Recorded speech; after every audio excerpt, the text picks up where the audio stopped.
Hello, this is Dana Arcuri, author, speaker, survivor, and advocate. Thank you so much for joining me today. And we have a very enlightening topic on the narcissists and flying monkeys, harmful hoovering. And I'm going to be teaching you the JADE technique to take back your life, your sanity, and your power. So let's start with what is hoovering? Hoovering is named after the Hoover vacuum cleaner. Hoovering is how the emotional vampires suck you back into an abusive relationship with them. Hoovering is typically done after a long period of time when you may have been either gray rock or no contact with the narcissist and or flying monkeys. They will contact you out of the blue, like when you least expect it, people. Expect it, because they will contact you out of the blue, and it's either by a text message, an email, a phone call, maybe a random visit, come knocking on your door, or on social media. So we are just never surprised when the narcissist and flying monkeys rear their ugly heads. And we have oftentimes experienced this more than one time. And I'm sharing this video from personal experience. So I've had plenty of experience with the narcissist and flying monkeys hoovering me, harassing me, and all kind of crazy making. And this is something that actually just happened again a few weeks ago. So let's talk about hoovering, and then we'll talk about some wonderful, helpful techniques to help you gain more control on your life and put an end to this madness. So in the attempt for the narcissist and the flying monkeys to try to overpower you and to try to gain control over you and your life and all the manipulation that goes on with them, this whole thing with hoovering is actually a manipulation tactic. So they have their little toolbox of go-to covert schemes, and hoovering happens to be one of them. So if they are successful at harassing you and hoovering you, they will eventually grow bored with you, and sooner or later, they're going to discard you. So it's just like this repetitive cycle that goes around and around and around. And so now we're going to move forward in the 11 signs of hoovering, because oftentimes when we're in the midst of it, we may not even realize what is happening. I can honestly say in my early days, before I even understood narcissism or narcissistic personality disorder or anything about flying monkeys, I was unaware of the terminology. So I wasn't aware of what does hoovering mean, and what is love bombing, and what is triangulation. So there's so much that I didn't know way back when. But through time and education and doing a lot of research and empowering myself and going full no contact, I've learned so much that I'm so much ready to write a book about this.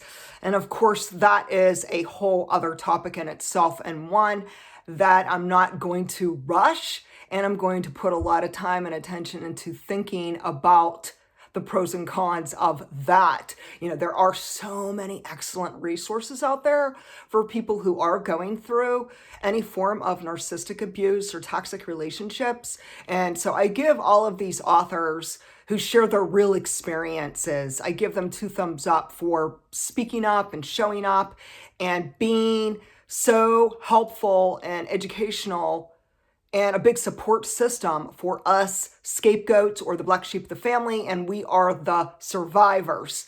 So know that there are a lot of resources out there for you, especially on YouTube. Okay, so let's get moving on the 11 signs of hoovering. Number 1, you may have been gray rock or no contact with the narcissist and or flying monkeys when they randomly contact you. So immediately, this is a red flag. especially if you had made it clear in the past that you did not want to be involved with them. So for an example, if you had a conversation in the past with either the narcissist or the flying monkeys or all of the above, you may have been very clear about your healthy boundaries and stipulated that you will no longer have any form of communication or contact with them. So if you get this unexpected message, just say a message over the telephone from the toxic people, then right off the bat, there are serious red flags because now they're crossing your boundaries. They're disrespecting you.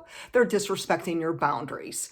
Number 2, during the hoovering, the narcissist and flying monkeys may act syrupy sweet to you. Oh my goodness, my mother was very, very good at this, and it was very believable. But because I could see through her smoke screen and I knew her so well and I knew like her covert tactics, I wasn't fooled by it. But oftentimes, when these toxic people are putting on a good act, I'm telling you, they could win an Oscar nominee, best actor, best actress, to fool everyone except you. It's so crazy how they'll act so sweet. And suddenly, they say in their message, so it might be a message over the phone, or it might be message via like Facebook. They send you a message on Facebook. It could be that they claim they're thinking of you, they miss you, and that they care about you. However, we have to understand that underneath this superficial affection and kindness is a motive to hurt you and to punish you, especially if you did go gray rock or no contact with them. They are so ticked off at you that they're going to use anything they can, including hoovering, to try to suck you back in, and then they're going to harshly punish you. Next would be number 3. So another sign of hoovering is that they may say in a message, or whether it's a text message, whether it's on social media, however they get in contact with you, even if they show up at your door, they may say they want closure with you, but we have to understand that they're just baiting you. They're just provoking you. They're putting on this big make-believe superficial act and try to see through it and understand that they do have sinister motives, and it's in your best interest to not engage with them. Number 4 is that the narcissist and or the flying monkeys might tell you that they are so sorry for what they did to you. Oh, they're so apologetic about what happened to you and the other toxic people. And don't be surprised if out of the blue, this one particular person who does contact you, who you've been no contact with, suddenly says to you that they're on your side. They start acting like, oh yeah, I'm on your side. Oh yeah, I don't talk to them anymore. So again, this is just another smokescreen. This is just a bunch of baloney. And they're using this to gaslight you and to manipulate you.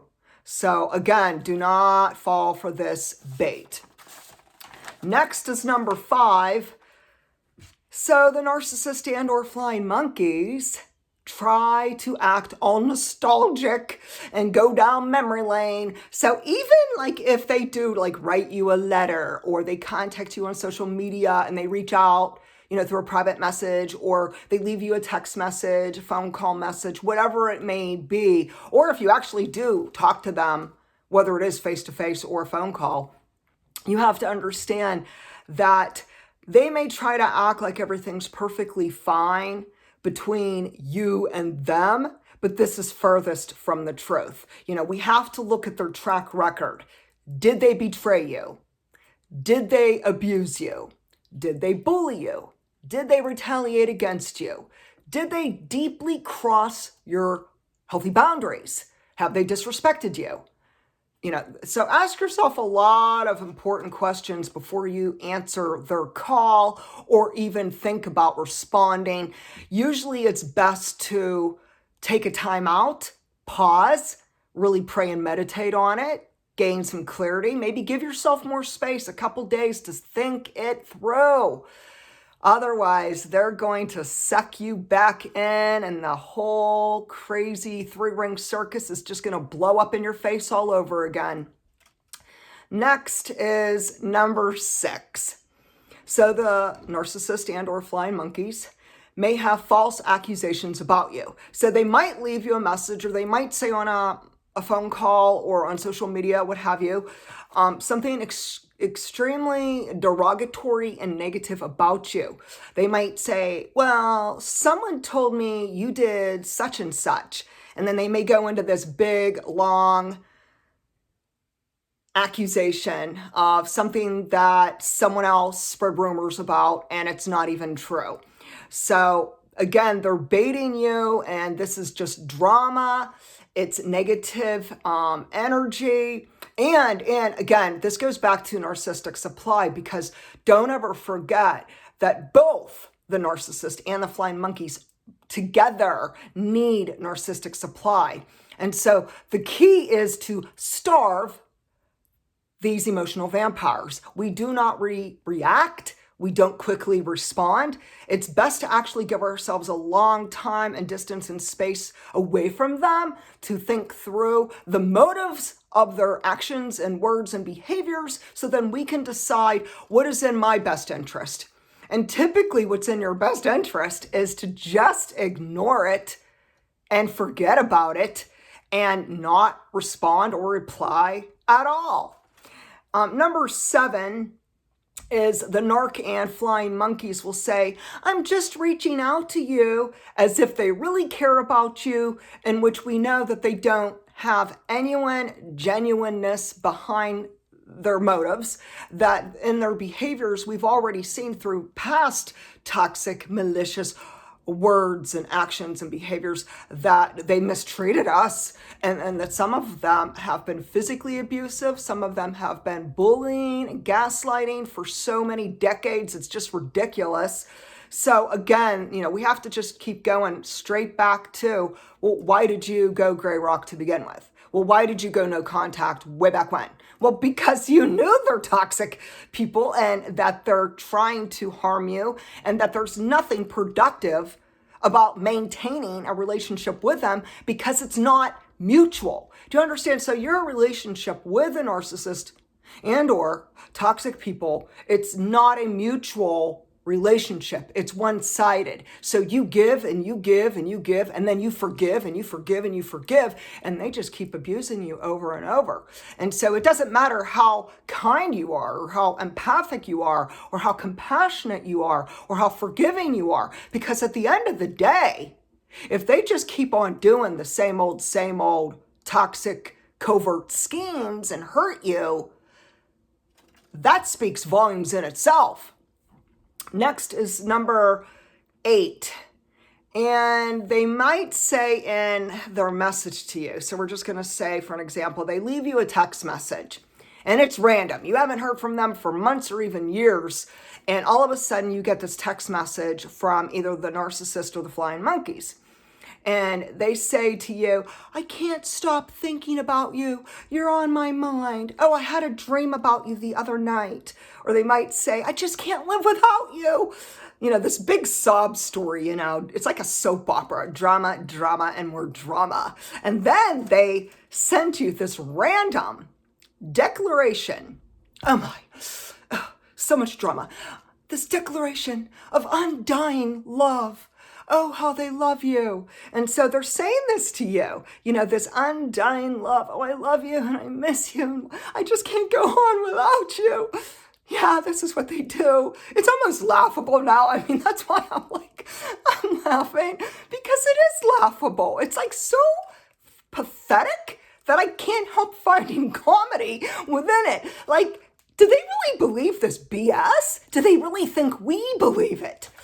So my thing about this whole undying love, and how, oh, I miss you. Okay, so I experienced this a few weeks ago, and one of my relatives who I've been no contact with for over 3 years sent me this text message, claiming, I miss you, and oh, I love you, and, on and on and on and on, and it's just like, okay, let me just think this through. Let me take a step back. And so after I gave myself plenty of time and space, I never responded. I never engaged with them. And then it suddenly kind of clicked boom. And I realized, oh my goodness, they're hoovering me and love bombing me. Okay, so we need to stop for a minute because I know many of you have experienced this where with the hoovering, there's love bombing. So let's take a moment and talk about, well, what is love bombing? So love bombing is, again, part of their little bag of tricks. Oh my goodness, it just is so sad, but a bit hysterical that they stoop so low to say they love us when their actions prove otherwise. But let's get back to the definition. So according to Wikipedia.com, love bombing is an attempt to influence a person by demonstrations of attention and affection. It can be used in different ways and for either positive or negative purposes. Psychologists have identified that love bombing is a part of the cycle of abuse, and psychologists warn against it. So we're going to sum it up like this. Love bombing is psychological manipulation and abuse that usually involves hoovering by a narcissist and or the flying monkeys. So I'm curious if this happened to you. Did you experience love bombing with the hoovering? What did they say to you? Did they make you empty promises? All right, so let's move on now to number 9. Number 9 is that the narcissist and or flying monkeys may say, just give me one more chance, one more chance. Oh my goodness. How many chances have you given to either the narcissist or the flying monkeys? I am going to take a good guess that you've probably given them dozens and dozens of chances, if not hundreds of chances, to prove themselves trustworthy, in which they had an epic fail and proved that they were not trustworthy. So we have to understand, again, this whole BS with, oh, just give me another chance. I won't do it again. I won't hurt you. Nope. We learned our lesson. Oh, we got burned and we learned. And now we're brave and now we step away. This is what it's all about, people. All about educating ourselves, empowering ourselves, and taking back our life, our sanity, and our health. So then number 10, and this goes hand in hand with this whole thing on, oh, just give me one more chance, is that they will promise you, I won't ever hurt you again. Oh, honest, I'll never do that again. Oh, you could trust me. Oh, I swear to God, I'll never do that again. But this is just their way of reeling you in. Envision the person who's fishing and they have their fishing pole and now they're reeling it in and they're baiting you and they're provoking you. Do not fall for it. Number 11 is the last sign of hoovering, and this is called Hoover by proxy. So this occurs when the narcissist and the flying monkeys get someone else to contact you on their behalf. Okay, so when I had this recent flying monkey contact me, I know that it wasn't just them choosing to contact me. There's someone else behind it. There's another flying monkey who put them up to it. I totally get this. So usually this whole thing with Hoover by proxy is that someone is sending this flying monkey to talk to you, to get some dirt on you, and then they're going to turn around, come back to the narcissist and the other flying monkeys and gossip about you, trash your name, and again, start the whole crazy making smear campaigns and retaliation. They just never seem to get bored with that part. For whatever reason, they are really craving this type of negative energy. So we have to understand that this person who contacted you on behalf of, let's just say, the narcissist, they may act like they changed. They may act like the narcissist changed. They may act like the whole family changed. Oh, we've changed. Oh, we understand now why you left. Oh, we understand why you had to quit, whether you're dating the narcissist, whether you're married to the narcissist, whether the narcissist was your parents, was your sibling, was whoever, hey, it could be anyone at this point. We have to understand that this person who contacts you is going to try to act like they changed. Oh, now we see. Now we understand you. And they sometimes go as far as really saying some really big claims like, oh, I had a Jesus moment. Oh, the Lord saved me. Oh, they use God as a weapon to hurt us. That's what it all comes down to. We're back to religious gaslighting, which can be part of the hoovering when they suddenly found the Lord. And they think that because they say that, that means like, oh, we forgive them just like that. And oh, we're back in a relationship with them. And oh, we trust them. And so, no, we're not back in a relationship with them. No, we're not talking to them. No, we're not trusting them. We've already learned the hard lesson. We've been burned so many times that we get it now. We're awoke to the truth about their abuse, and regardless of any lame excuses or some big fabricated stories that they create, we do see through it, and we know better now to not fall for it. And so that was number 11. And what will happen too is they may play the victim card. They may try to act like you're the bad guy, especially if you don't respond to their text message or their email or whatever, them contacting you. They may try to act like you're the bad guy, like you're so mean. And then meanwhile, you have boundaries and you set those healthy boundaries for a good reason. So don't ever let your boundaries go or let those people think that they could get over on you and that you're just a pushover and they could just walk all over you like you're a doormat, because you are not a doormat, my friend, and you do deserve dignity and respect and safety. And so I always ask myself 2 questions when it comes to relationships after someone crossed my boundaries, and especially if it's repeated, like over and over and over and over. I ask myself 2 questions. Number 1, do I trust them? Number 2, do I feel safe, emotionally and physically safe with this person? And if the answer is no to one or both, that means that there could be a relationship that is now going to go separate directions, and the relationship is broken, and I will not be putting any more of my time and energy into that toxic relationship. It's just unproductive and fruitless, people.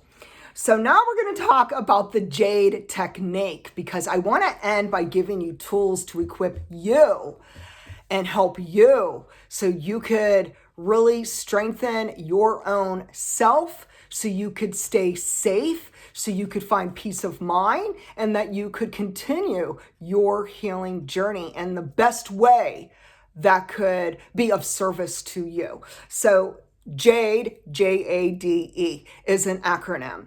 And it is a technique that can help you take back your peace, your life, and your sanity. So J stands for justify. Don't justify yourself to toxic people. The next letter is A, which stands for argue. Never waste your time arguing with a narcissist and flying monkeys. Again, very fruitless and unproductive. D stands for defend. Do not try to defend yourself. It's not worth your energy. It's very draining and exhausting. And the truth is, toxic people, they don't care. They don't care about you. E would be explain. And so we're going to end on this note. Never, ever spend time explaining yourself to abusive people who do not respect you, value you, care about you, or love you. So don't waste your time. Follow the JADE method. So again, justify, argue, defend, explain.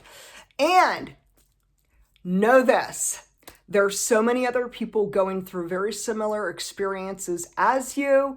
This is a safe space on my YouTube channel. You are not alone in this. So many of us were going through it at this current time, or we've already been through it repeatedly in our past history. So today, tell me, in the past or present, has one or more person hoovered you? Did they love bomb you and claim they have this undying love for you and oh, how they miss you and oh, they have these empty promises, I'll never hurt you again? Tell me what has been part of the hoovering tactics, because maybe you experienced something else that I have not experienced in the hoovering. So I'd love to hear your story. You could share with me how you're dealing with this. Like, how do you handle hoovering? Do you respond? Do you not respond? Are you gray rock? Are you no contact? So I'd love to hear all about it. You could like my channel, subscribe to my channel, and continue to share your story with me. I'm here for you people, and know this, we are stronger together. Thank you and have a great day.